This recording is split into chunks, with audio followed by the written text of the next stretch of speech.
نحمده ونستعينه ونستغفره ونؤمن به ونتوكل عليه ونعوذ بالله من شرور أنفسنا ومن سيئات أعمالنا من يهده الله فلا مضل له ومن يضلله فلا هادي له وأشهد أن لا إله إلا الله وأشهد أن محمدا عبده ورسوله أما بعد فإن خير الحديث كتاب الله وخير الهدي هدي محمد صلى الله عليه وسلم الأمور محدثاتها وكل محدثة بدعة وكل بدعة ضلالة وكل ضلالة في النار.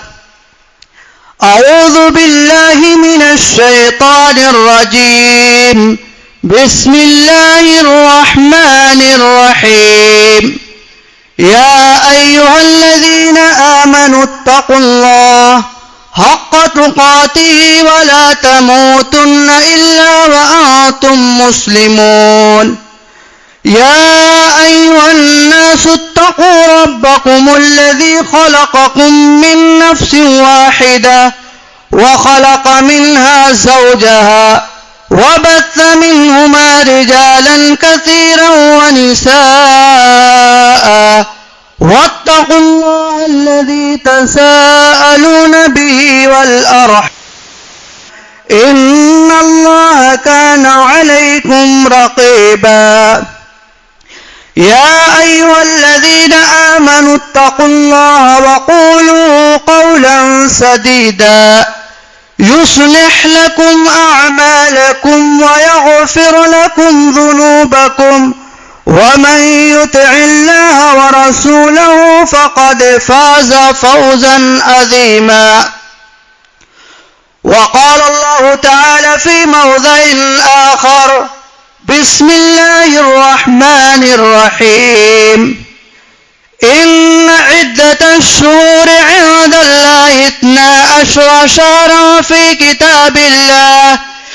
كتاب الله يوم خلق السماوات والأرض منها 4 حرم ذلك الدين القيم فلا تظلموا فيهن أنفسكم.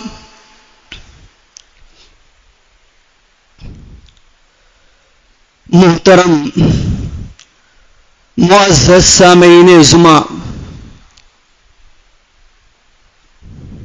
بزرگان دین، نوجوانان ملت،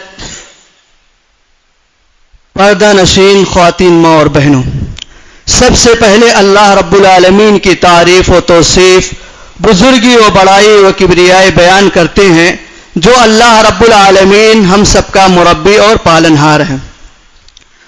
بعدہ درود و سلام نازل ہوں تمام انبیاء علیہ السلام پر جنہیں اللہ رب العالمین نے دنیا میں رہبر و رہنما بنا کر بھیجا. لاکھوں کروڑ درود و سلام نازل ہوں جناب محمد رسول اللہ صلی اللہ علیہ وسلم پر کہ جس ذات گرامی جنہیں اللہ رب العالمین نے رحمت للعالمین بنا کر بھیجا، جس کے ذریعے سے اہل کائنات کی رہنمائی ہوئی. حاضرین جمعہ، خطبہ مسنونہ کے بعد ہم نے قرآن مقدس کی سورہ توبہ سے ایک آیت تلاوت کی ہے. اللہ رب العالمین نے اس آیت کے اندر حرمت والے مہینوں کا ذکر کیا ہے. اللہ رب العالمین نے فرمایا: ان عدت الشہور عند اللہ 12 شہرا فی کتاب اللہ، کہ بے شک مہینوں کی تعداد 12 ہے جب سے آسمان و زمین کی پیدائش ہوئی ہے. منہا 4، اور اس میں 4 حرمت والے مہینے ہیں. ذالک الدین القیم، یہ سیدھا دین ہے. فلا تظلموا فیہن انفسکم. اور اللہ رب العالمین نے فرمایا کہ اس میں تم اپنے نفسوں پر ظلم مت کرنا. 4 حرمت والے مہینے، 3 تو پے در پہ ہیں. ایک ذوالقعدہ، ذوالحج اور محرم الحرام جو مہینہ ابھی چل رہا ہے، اور اس سے پہلے یعنی شعبان سے پہلے ایک مہینہ ہے رجب. یہ اللہ رب العالمین کے نزدیک حرمت، بزرگی اور عزت والا ہے، احترام والا مہینہ ہے. میرے بھائی اور دوستو، قرآن کا نزول جن لوگوں پر ہوا جو موجود تھے وہ اہل عرب اس کے مخاطب تھے. زمانے جاہلیت میں اہل عرب بہت ہی زیادہ جنگ و جدال کیا کرتے تھے. بات بات پر جھگڑے کیا کرتے تھے. اونٹوں کے پانی پلانے پر جھگڑے کیا کرتے تھے. کسی قوم کا ایک آدمی مارا جاتا تو اس کا بدلہ لینے کے لیے سینکڑوں لوگوں کو مار دیا جاتا تھا. یہ جہالت کی انتہا تھی. میرے بھائی اور دوستو، ایسی صورت میں یہ لوگ ان مہینوں کی جو ہے احترام کرتے تھے. حرمت والے مہینوں کی، عزت والے مہینوں کا احترام کرتے تھے. اس مہینے کے اندر اپنے تلواروں کو میان میں رکھ دیا کرتے تھے. اتنا عزت و احترام تھا. میرے بھائی اور دوستو، ہم اور آپ جس مہینے سے گزر رہے ہیں حرام کا مہینہ ہے.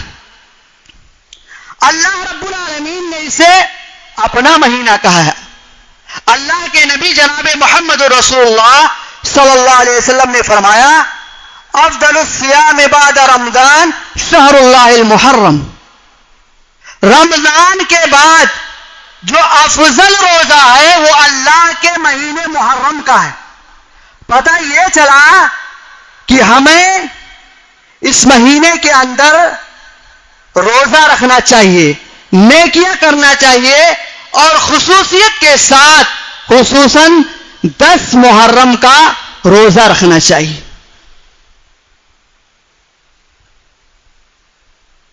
اللہ کے نبی جناب محمد رسول اللہ صلی اللہ علیہ وسلم جب ہجرت کر کے مدینہ تشریف لے گئے تو وہاں دیکھا کہ وہاں کے یہود جو ہے 10 محرم کا روزہ. تو ان سے پوچھا گیا کہ آپ لوگ روزہ کیوں رکھتے ہیں؟ تو موسیٰ علیہ السلام کی قوم بنی اسرائیل نے بتایا. وہ بنی اسرائیل وہی ہے اسرائیل والے. یہاں مخالفت کی بات کی جا رہی ہے. کہاں اس دن ہمارے نبی موسیٰ علیہ السلام اور ہماری قوم کو فرعون کے ظلم و جبر، ظلم و ستم سے ہم کو آزادی ملی تھی. اللہ رب العالمین نے ان کو غرقاب کر دیا تھا. اس آزادی کی خوشی میں ہم لوگ روزہ رکھتے ہیں. تو اللہ کے نبی جناب محمد رسول اللہ صلی اللہ علیہ وسلم نے فرمایا، ہم تو زیادہ حقدار ہیں، ہم تو ان سے زیادہ اقرب ہیں. اللہ کے نبی صلی اللہ علیہ وسلم نے فرمایا کہ اگر میں آئندہ سال زندہ رہا تو ان کی مخالفت 9 اور 10 کا روزہ رکھوں گا. حضرت عطا بن رباح کہتے ہیں کہ حضرت عبداللہ ابن عباس نے کہا کہ تاسعو یعنی اللہ کے نبی صلی اللہ علیہ وسلم جو ایک کہے تھے کہ میں اس کا روزہ رکھوں گا، یہ محرم آنے سے پہلے پہلے آپ صلی اللہ علیہ وسلم اس دنیا سے رخصت ہو جاتے ہیں. تو صحابہ نے آپ کی تابع داری کرتے ہوئے 9 اور 10 محرم کا روزہ رکھا. آپ نے کہا تھا کہ یہود کی مخالفت کرو، 9 یا 10 کا رکھو یا 10 اور 11 کا رکھو. ان کی مخالفت کرتے ہوئے یہ روزہ رکھو. حضرت قتادہ رضی اللہ تعالیٰ عنہ نے اللہ کے نبی صلی اللہ علیہ وسلم نے اس روزے کے متعلق پوچھا کہ اس کی فضیلت کیا ہے. تو اللہ کے نبی صلی اللہ علیہ وسلم نے فرمایا یکفر السنہ الماضیہ، کہ پچھلے 1 سال کے جو ہے گناہ معاف ہو جاتے ہیں. دوستو دیکھیے ماہ محرم کی کتنی فضیلت اور عظمت ہے. روزہ رکھنے کا کتنا ثواب ہے کہ ایک سال کے پچھلے صغیرہ گناہ جو ہے معاف ہو جاتے ہیں. تو یہ حرمت والا مہینہ ہے, یہ معزز مہینہ ہے, مگر افسوس, صد افسوس, آج مسلمانوں کا ایک بڑا طبقہ جسے اللہ رب العالمین نے حرمت والا قرار دیا تھا, میرے بھائی اور دوستوں نے شریعت کو انہوں نے پامال کیا ہے, بہت سارے بدعات و خرافات کو جنم دیے ہیں. میرے بھائی اور دوستوں, بہت ہی دل دہلانے والی بات, دل کو تکلیف پہنچانے والی بات, دل کو خراش پہنچانے والی بات کہ رسول حضرت حسین رضی اللہ تعالیٰ عنہ اسی تاریخ کو 10 محرم کو کربلا کے میدان میں شہید کر دیے جاتے ہیں.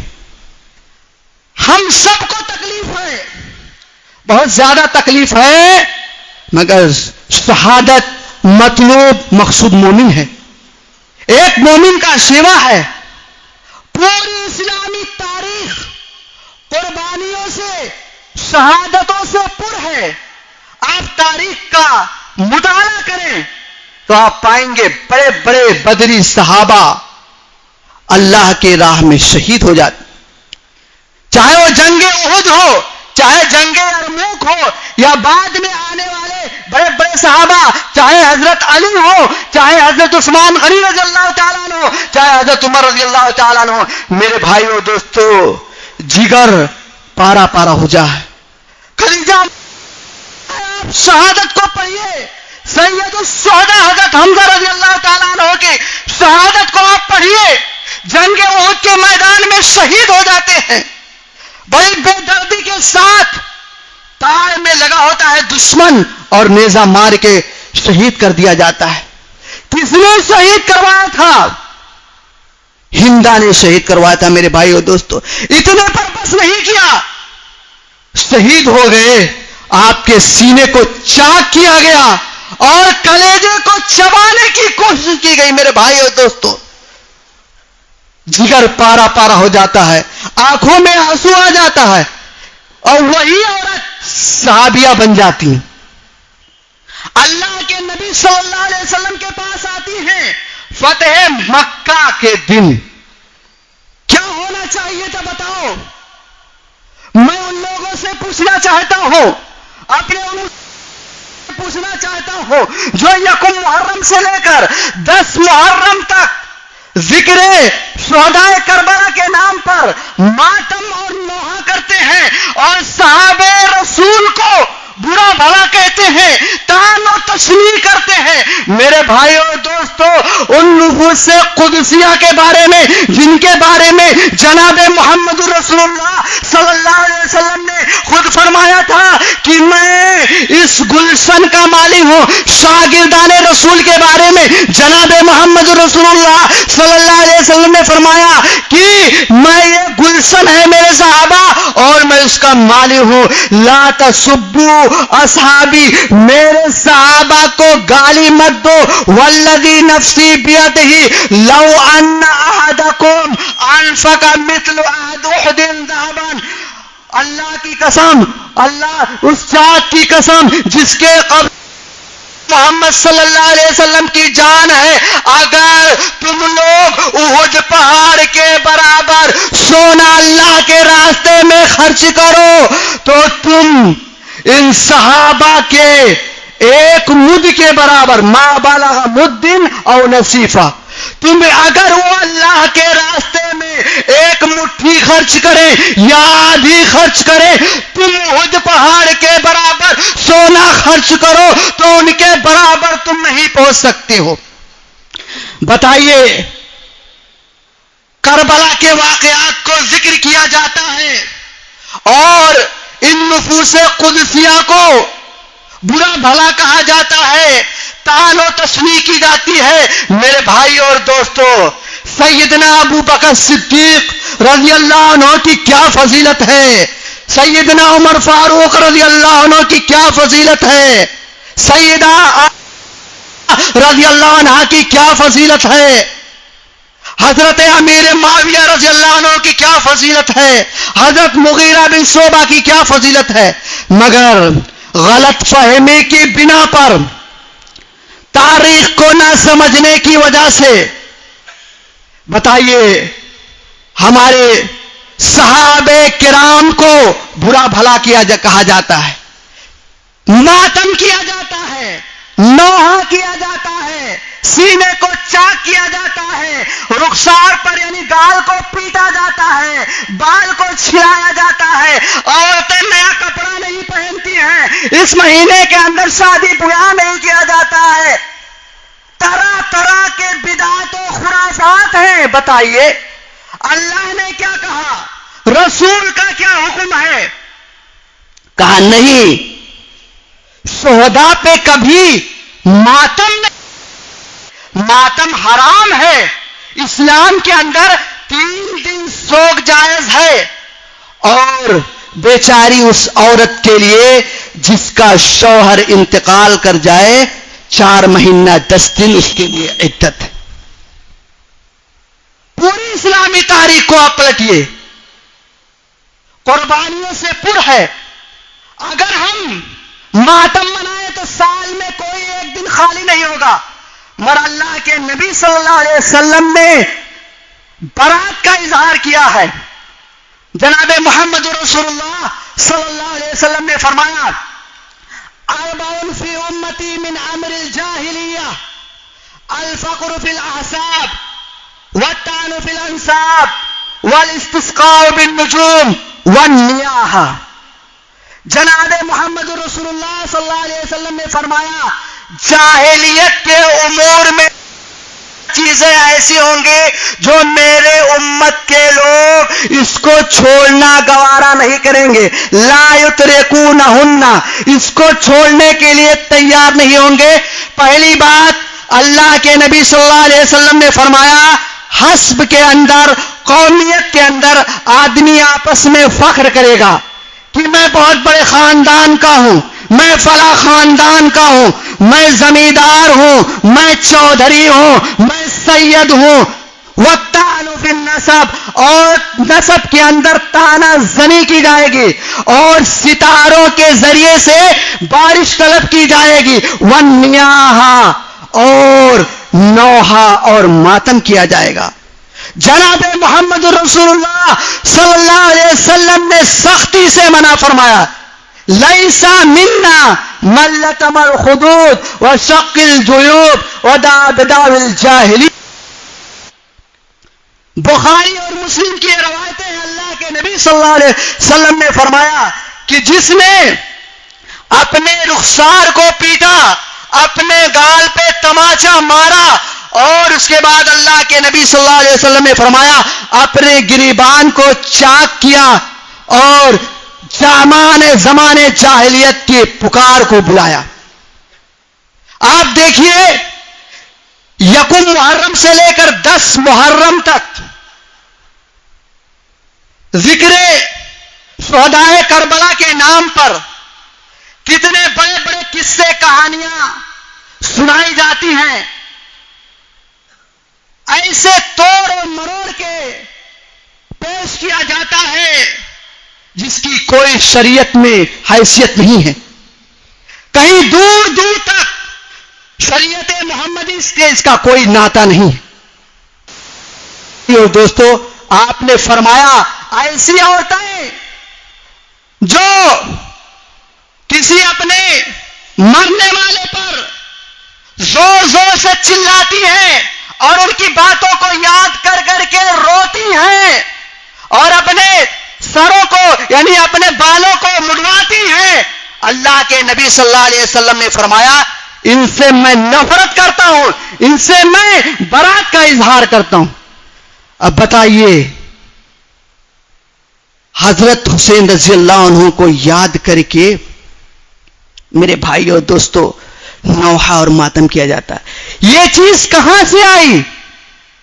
یہ وہی لوگ ہیں، وہ سیاہ لوگ ہیں، یہ بڑوائی لوگ ہیں جنہوں نے حضرت حسین رضی اللہ عنہ کے والد گرامی کے قاتل ہیں، جو حضرت عثمان غنی رضی اللہ تعالیٰ عنہ کے قاتل ہیں، لوگ ہیں جو کہتے ہیں یا حسین ہم نہ تھے، یا حسین ہم نہ تھے۔ میرے بھائیو اور دوستو، ان 10 دنوں کے اخیر میں یعنی 7ویں 8ویں 9ویں کو ایسے ایسے پکوان تیار کیے جاتے ہیں، تعزیہ داری ہوتی ہے، ڈھول تاشے بجائے جاتے ہیں۔ بتاؤ کیا ہوتا ہے؟ اس مہینے کی حرمت کو پامال کیا جا رہا ہے، شریعت محمدی کو پامال کیا جا رہا ہے، سنت کو بدعت میں تبدیل کیا جا رہا ہے۔ بتائیے، سنتوں کی دھجیاں اڑائی جاتی ہیں اور بدعت کو فروغ کیا جاتا ہے۔ 10 محرم کو جو ہے اس تعزیے پر نظر و نیاز کیا جاتا ہے۔ بہت سے بڑے بڑے جگہوں پر میلہ لگتا ہے، عورتیں جاتی ہیں وہاں اپنا نظر و نیاز پیش کرتی ہیں اور کیا کہتی ہیں؟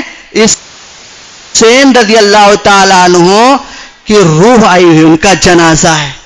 بتائیے، آپ کے گھر میں اگر کسی کا انتقال ہو جائے اور کوئی ڈھول تاشا پیٹ کے جائے، تماشا کر کے جائے، آپ کو کیسا لگے گا؟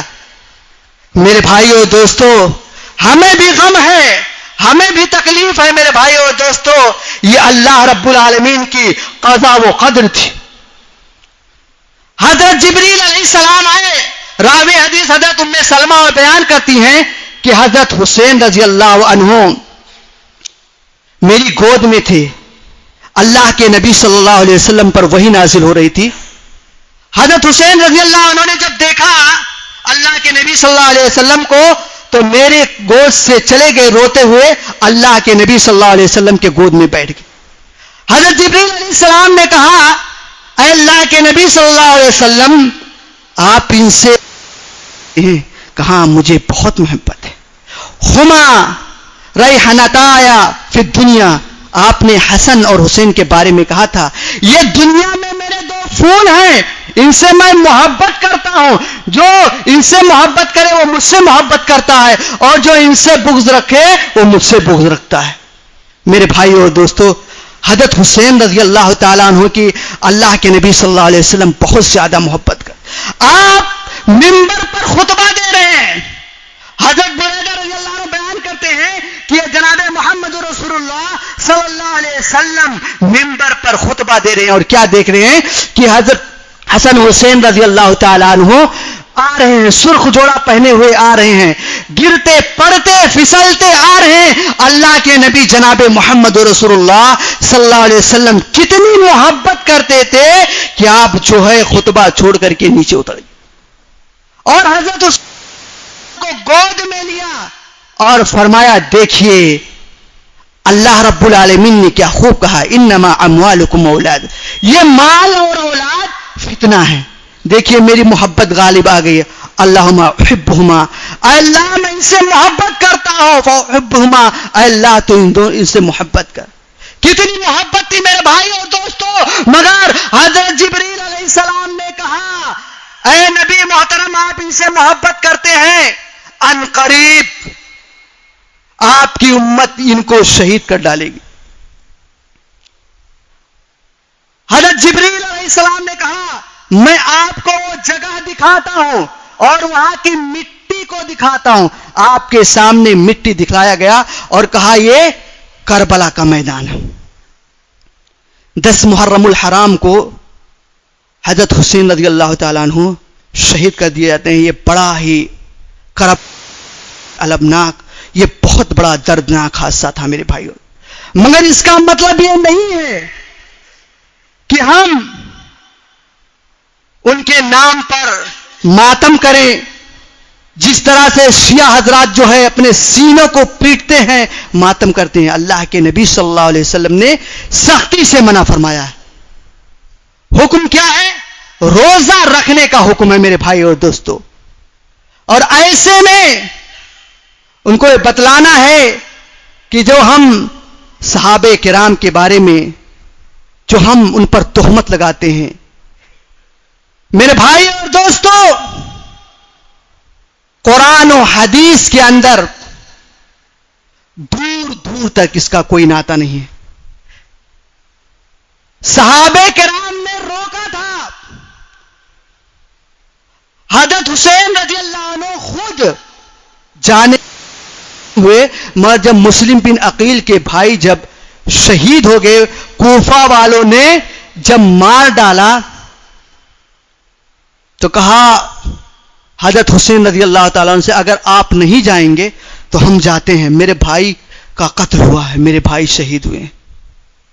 بہت سارے صحابہ، بڑے بڑے صحابہ، حضرت عبداللہ ابن عمر، حضرت عبداللہ ابن عباس اور بہت بڑے بدری صحابہ میرے بھائیوں اور دوستوں کیا نام ہے روک رہے تھے مت جاؤ. کیوں؟ پیشین گوئی پہلے ہو چکی تھی کہ نبی محترم صلی اللہ علیہ وسلم آپ پائے نواسا کربلا کے میدان میں شہید ہو جائے گا. آپ کی یہ امت، میرے بھائیوں اور دوستوں، یہ کون لوگ ہیں؟ آج یہ وہی لوگ ہیں، وہی دشمنان اسلام، وہ شیعہ و بلوائی ہیں جنہوں نے یہ شہید کیا. مر تہمت کن پہ جاتی ہے؟ امیر معاویہ رضی اللہ عنہ پہ، حضرت مغیرہ بن شعبہ پہ، حضرت ابو بکر صدیق رضی اللہ تعالیٰ عنہ، حضرت عمر بن خطاب رضی اللہ تعالیٰ عنہ پر. بتائیے کیا یہ اسلامی لشکر، یہ اسلامی معاشرہ دو ٹولوں میں بٹ جائے گا؟ کیا کریں گے؟ یہ اللہ رب العالمین کے ہاتھ میں ہے، یہ اللہ رب العالمین کے ہاتھ میں ہے. بتائیے، ایک طرف جنگ جمل ہو رہی ہے، ایک طرف جنگ صفین ہو رہی ہے. بتائیے مارکے میں آمنے سامنے کون ہے؟ دونوں طرف صحابی ہیں. ایک طرف حضرت امیر معاویہ ہے، ایک طرف حضرت عثمان غنی، حضرت علی رضی اللہ تعالیٰ عنہ، ایک طرف حضرت علی ہے اور حضرت عائشہ ہے. آپ کس کے ساتھ رہیں گے؟ بتائیے آپ کون ہوتے ہیں صحابہ کو برا بھلا کہنے والا؟ یہ اللہ رب العالمین نے ان کو جنت کی خوشخبری سنا دی، جنت کا مژدہ سنایا، انعام و اکرام سے نوازا. کیا کہا؟ رضی اللہ عنہ مرضا. بتائیے ہماری کیا حیثیت ہے، ہماری کیا وقت ہے؟ ہم ان کے پاؤں کے تلوے کے نیچے جو دھول لگی ہوئی ہے اس کے برابر نہیں ہے، اور ہم صحابہ پر طعن و تشریح کرتے ہیں. بتلائیے، صحابہ پر طعن و تشریح کرتے ہیں جن کے بارے میں اللہ رب العالمین نے فرمایا رضی اللہ عنہم ورضوا عنہ، اللہ ان سے راضی ہو گیا اور یہ اللہ سے راضی ہو گئے اور ان کے لیے جنت کی خوشخبری ہے. یہ اللہ کے ہاتھ میں ہے. ہم اور آپ فیصلہ کریں گے ممبر و محراب پہ کھڑا ہو کر کے. اگر کوئی حضرت ابو بکر کو، حضرت عمر فاروق رضی اللہ تعالیٰ عنہ کو، صحابہ کرام کو طعن و تشریح کرتا ہے تو وہ منافق ہے، اس کا ایمان باقی نہیں. یہ وہ ہستیاں ہیں جن کے بارے میں اللہ رب العالمین نے فرمایا تھا محمد الرسول اللہ والذین معه اشداء علی الکفار رحماء بینہم تراہم رکعا سجدا یبتغون فضلا من اللہ ورضوانا سیماہم فی وجوہہم من اثر السجود ذلک مثلہم فی التوراۃ ومثلہم فی الانجیل. یہ مثال دی ہے اللہ نے کہ یہ نبی کے گلشن ہیں اور نبی اس گلشن کے مالی. محمد اللہ کے رسول ہیں. والذین معه اشداء علی الکفار، اور جو ان کے ساتھی یعنی صحابہ ہیں وہ کفار پہ سخت ہیں اور آپس میں رحم دل ہیں. تراہم رکعا سجدا، اے مخاطب تو ان کو دیکھے گا ان کے چہروں پر سجدے کے آثار نظر آتے ہیں. تراہم رکعا سجدا، رکوع سجدہ کرتے ہیں. یبتغون فضلا من اللہ ورضوانا، وہ اللہ کے فضل کو تلاش کرتے ہیں. ان کے چہرے پر پریشانی کے آثار سے پہچان جائیں گے. وجوہہم من اثر السجود، سجدے کے اثر ان کے چہروں پر نمایاں ہوں گے. یہ اللہ نے مثال بیان فرمائی ہے صحابہ کرام کی. میرے بھائی اور دوستو، جب اسلام ابتدائی دور میں تھا تو اللہ کے نبی صلی اللہ علیہ وسلم اور آپ کے جانبدار صحابہ کرام کو کس قدر مشقت اٹھانی پڑی تھی، کتنے مصائب و آلام اور آفت آئے. کتنے تشدد ان پہ برپا کیے گئے، مذاہب و اعلام کے پہاڑ تولے گئے. میرے بھائی اور دوستو، سینہ سپر رہے. یہ وہی صحابہ کرام ہیں جن کے ذریعے یہ ہمیں دین ملا ہے. مگر اس محرم کے مہینے یاذ باللہ اللہ کی پناہ بدعت و رسم و رواجات عروج پر ہوتا ہے. میرے بھائی اور دوستو، ہمیں اس سے بچنا چاہیے. خصوصی طور پر صحابہ کرام کے بارے میں بچنا چاہیے. ادنا سے ادنا صحابی کے برابر، کوئی بڑا سے بڑا اللہ کا ولی ان کے برابر نہیں ہو سکتا. بڑا سے بڑا اللہ کا ولی ادنا سے ادنا صحابی کے برابر نہیں. محرم الحرام کے مہینے میں دیکھو، ہمیں بھی تکلیف ہے، مگر ہمیں کیا صبر کا حکم دیا گیا ہے. پوری اسلامی تاریخ قربانیوں سے پر ہے. کس کا ہم نوحہ ماتم منائیں گے؟ حرام ہے، ناجائز ہے. یہ جو کام کر رہے ہیں، اللہ رب العالمین کے ہاں جب فیصلہ ہوگا تو آپ خائب و خاسر ہوں گے. یہ ظلم کر رہے ہیں، یہ شرک و بدعت جو کر رہے ہیں. اللہ سے دعا ہے کہ بار الہ یہ جو محرم کا مہینہ ہے سے زیادہ فائدہ اٹھانے کی توفیق عنایت فرما، زیادہ سے زیادہ نیکیاں کرنے کی توفیق عنایت فرما. اور جو روزہ ہے محرم کا، جو روزہ اللہ رب العالمین ہمیں اس نے رکھنے کی توفیق عنایت فرما. بار الہ جو اللہ کے راستے میں شہید ہو گئے ہیں، اللہ رب العالمین نے انہیں جنت کے اندر سبز پرندوں کے اندر ان کے روح کو ڈال دیا. اللہ رب العالمین انہیں جنت کے اعلیٰ مقام میں جگہ عطا فرمائے. بار الہ ہم جملہ مسلمان بھائیوں کو اللہ کے نبی صلی اللہ علیہ وسلم کی سنت کو سمجھنے کی توفیق عنایت فرما اور بدعات و خرافات سے بچنے کی توفیق عنایت فرما.